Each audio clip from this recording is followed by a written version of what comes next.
Peu de temps après la conférence générale d'octobre 2007, l'un de mes frères m'a dit que je ne revivrai cette expérience difficile que dans environ 7 ans. J'ai été soulagé et je lui ai dit que je considérerais ces 7 années comme mes 7 années d'abondance. Eh bien, nous y sommes. Mes 7 années d'abondance ont pris fin. En janvier dernier, ma chère femme Grace et moi avons reçu la responsabilité de rendre visite aux membres des Philippines qui ont connu les dévastations d'un tremblement de terre de grande envergure et d'un typhon géant. Nous nous sommes réjouis parce que cette responsabilité était une réponse à nos prières et un témoignage de la miséricorde et de la bonté de notre Père céleste aimant. Cela a mis fin à notre attente de pouvoir leur exprimer personnellement notre amour et notre sollicitude.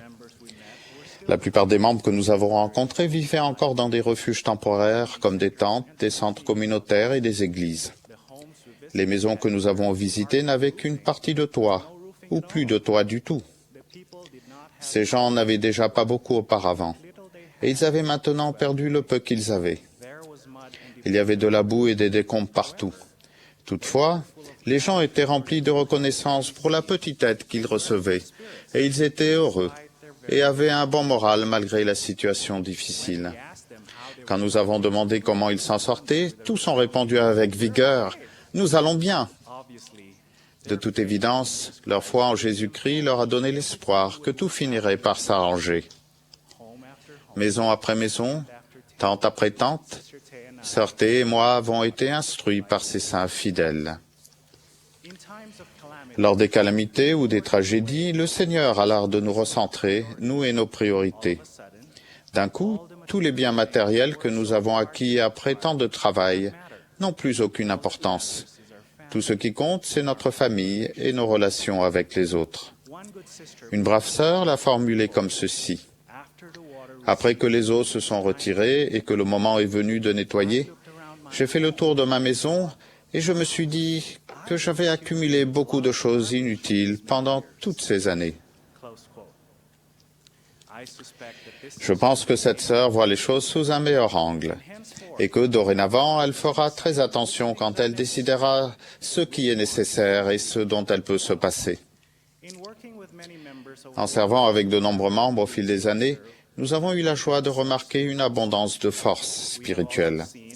Nous avons aussi vu une abondance ou une absence de biens matériels chez ces membres fidèles.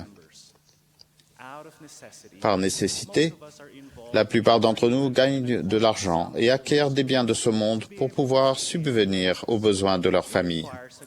Cela requiert beaucoup de notre temps et de notre attention. Ce que le monde a à nous offrir est infini. Il est donc capital d'apprendre à reconnaître quand nous avons assez. Si nous n'y prenons pas garde, nous commencerons à nous attacher au temporel plus qu'au spirituel. Notre quête du spirituel et de l'éternel deviendra secondaire, alors que ce devrait être l'inverse.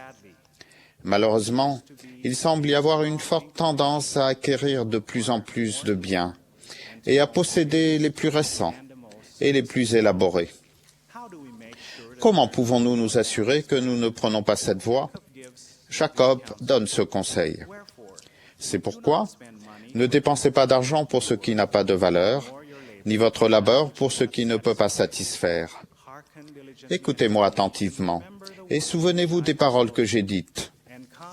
Venez au très saint d'Israël et faites-vous un festin de ce qui ne périt pas et ne peut se corrompre, et laissez votre âme se réjouir dans les délices. J'espère qu'aucun de nous ne dépense d'argent pour ce qui n'a pas de valeur, ni ne travaille pour ce qui ne peut satisfaire. Le Sauveur a enseigné ce qui suit tant aux Juifs qu'aux Néphites. Ne vous amassez pas des trésors sur la terre, où la teigne et la rouille détruisent, et où les voleurs percent et dérobent. Mais amassez-vous des trésors dans le ciel, où la teigne et la rouille ne détruisent point, et où les voleurs ne percent ni ne dérobent. Car là où est ton trésor, là aussi sera ton cœur. Dans un autre contexte, le Sauveur a donné cette parabole.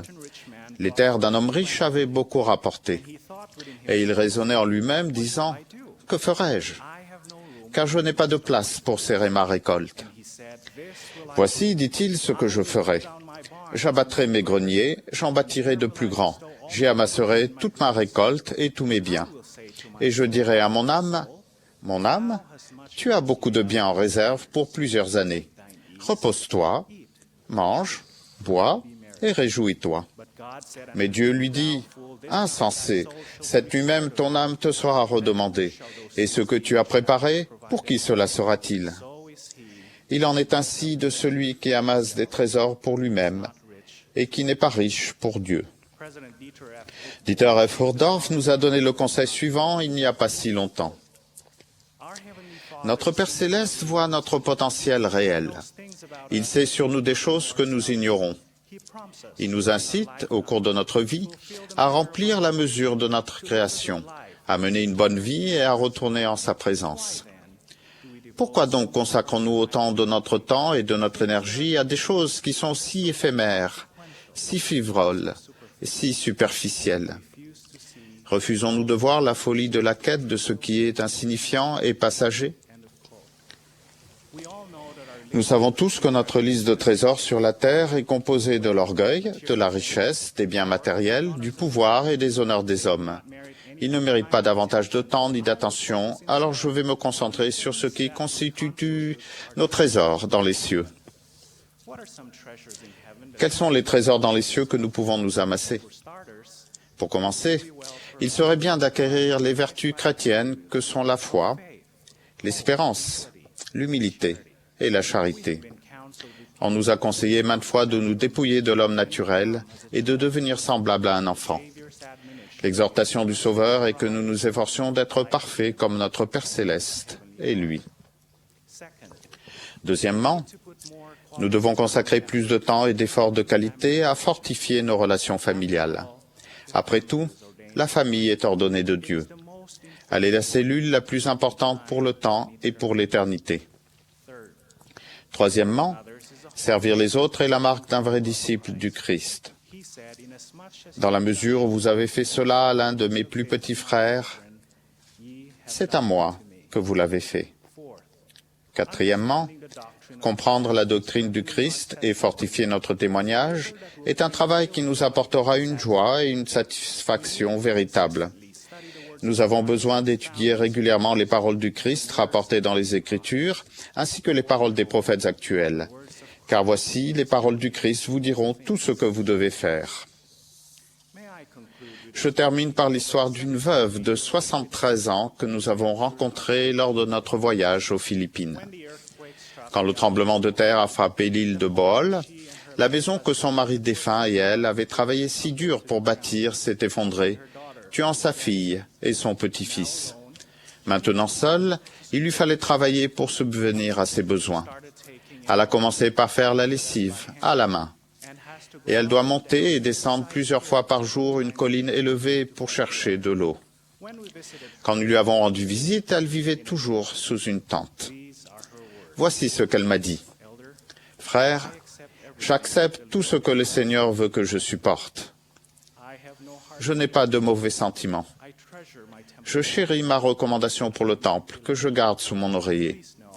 Sachez que je paie une dîme complète sur le faible revenu de ma lessive. Quoi qu'il arrive, je paierai toujours la dîme. Je témoigne que nos priorités, nos tendances, nos penchants, nos désirs, nos appétits et nos passions auront une portée directe sur notre prochain état. Souvenons-nous toujours des paroles du Sauveur, car là où est ton trésor, là aussi sera ton cœur. Je prie pour que notre cœur soit toujours au bon endroit, au nom de Jésus-Christ. Amen.